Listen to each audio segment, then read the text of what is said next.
दूसरी बात हम ये कहना चाहते हैं, जो हमने निवेदन में नहीं दिया लेकिन हम कहना चाहते हैं कि सुप्रीम कोर्ट का जो डिसीजन आया है वो आस्था पे है, फैक्ट्स पे नहीं। फेथ पर दिया गया डिसीजन है, फैक्ट्स पे नहीं है।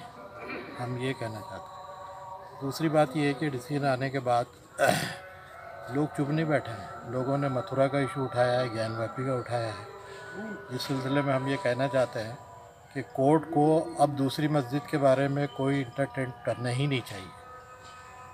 कोर्ट ने रिजेक्ट कर देना चाहिए, इसलिए कि 15 अगस्त 1947 का जो लॉ है इबादत गाह के बारे में या किसी भी मजहबी मकाम के बारे में, उसमें साफ ये है कि इस दिन जो इबादत गाह जैसी थी वैसी ही रहेगी। इस लॉ के यूज़ करके डिस्ट्रिक्ट कोर्ट ऑफ मथुरा ने वो एप्लीकेशन रद्द कर देनी चाहिए। कहने के लिए और बातें हैं, लेकिन हम ये चाहते हैं कि लॉ एंड ऑर्डर मेंटेन होना चाहिए और जो प्रॉमिसेस किए गए हैं उसे पूरा करना चाहिए। आज 6 दिसंबर बाबरी मस्जिद की शहादत का दिन है। जिस तरीके से उसको हिंदुत्ववादी संगठनों ने शहीद कर दिया गया था, हम उस वक्त के prime minister PV Narasimha Rao ने फ्लोर पर ये कहा था कि हम बाबरी मस्जिद को दोबारा उसी जगह पर तामीर कर देंगे।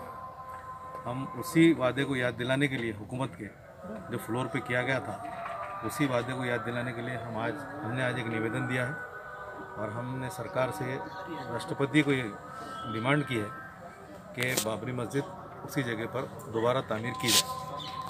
मुस्लिम नुमाइंदा कौंसिल की जानिब से हमने ये डिमांड की है।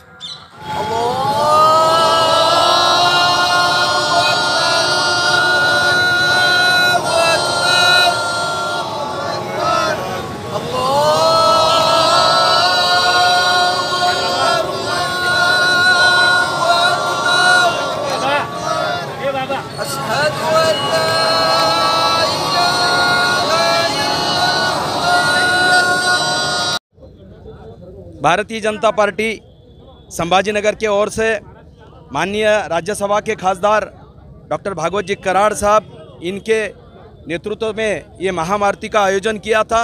इस महाआरती के आयोजन में सभी हमारे कार्यकर्ता, महिला कार्यकर्ता, पुरुष कार्यकर्ता सभी बड़े उत्साह से इस आरती में शामिल हुए हैं। बोलने का एक ही बात है, ये अशौर्य दिन है। मैं प्रथम उस कार सेवकों को और कोठारी बंधु को अभिवादन करता हूं। उन्होंने ये दिन हमको दिखाया है और इस दिन को देखने के लिए हम उत्साहित थे और आज हमारा सही तरीके से शिलान्यास माननीय पंतप्रधान नरेंद्र मोदी जी ने किया है। मुझे इतना ही बोलना है, जो अपनी गर्जना करते थे हम हिंदुत्ववादी है, जो आप बोलते थे कि हम ये राम जन्मभूमि हमने मुक्त किया है, उन आज बाबरी विचारों के पंक्ति में जाके बैठे हैं।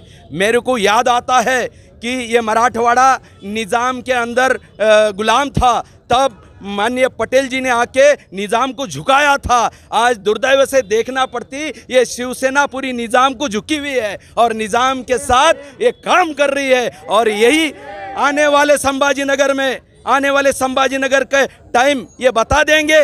आपने तो और संभाजीनगर की घोषणा की थी, फिर भी आपने औरंगजेब के साथ मिलजुल करके औरंगाबाद ही रखा है। लेकिन भारतीय जनता पार्टी जब ये महाराष्ट्र के सत्ता पर आएंगी, महानगर पालिका के सत्ता पे आएंगी, तो पहला निर्णय संभाजी महाराज को समर्पित करते हुए संभाजीनगर करेगा। ये महाआरती के वक्त मैं आपको बताता हूँ। Social democratic party of India की तरफ से आज पूरे मुल्क भर में 6 दिसंबर 2020 को आज पूरे मुल्क भर में धरना आंदोलन मुनाकिद किया गया है। और इस धरने आंदोलन का, इस प्रदर्शन का मकसद ये है कि बाबरी मस्जिद को इंसाफ दिलाना और बाबरी मस्जिद की जो जगह है तो वो वापस जो तो जिस मस्जिद की जगह मस्जिद ही होना चाहिए, यही इंसाफ है। और इस आवाज़ को लेकर हम जो तो पूरे मुल्क भर में शहरों पर सड़कों में उतरे हैं। और हमारी डिमांड ये है कि जो बाबरी मस्जिद है, तो जब सुप्रीम कोर्ट का फैसला आया है तो सुप्रीम कोर्ट के फैसले के अंदर ये कहा गया कि किसी भी मस्जिद के ढांचे को, किसी भी मंदिर के ढांचे को तोड़कर मस्जिद नहीं बनाई गई है। सुप्रीम कोर्ट ने इस बात को माना है।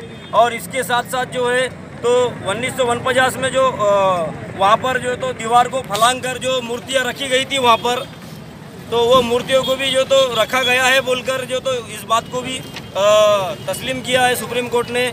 और जो मस्जिद का ढांचा है उस मस्जिद के ढांचे को भी गिराया गया है, ये भी जो तो तस्लीम किया है सुप्रीम कोर्ट ने।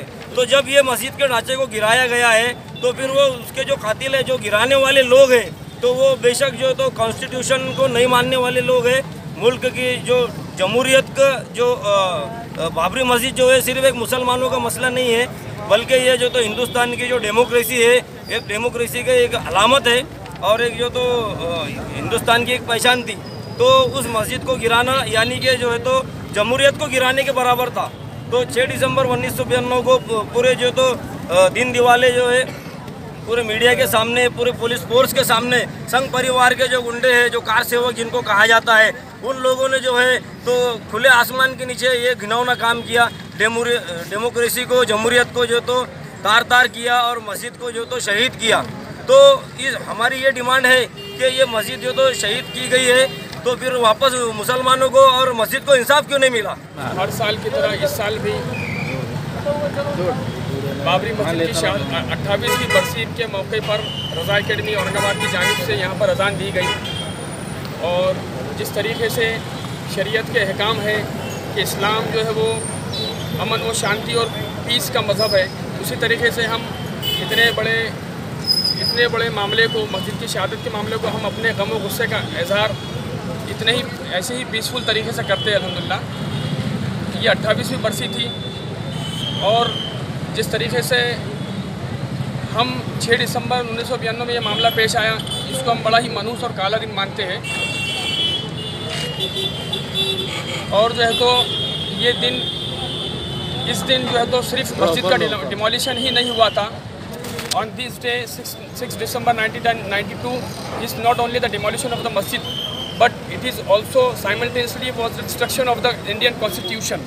यानी ये हिंदुस्तान के संविधान का भी खतल था। तो हम इसकी मजम्मत करते हैं।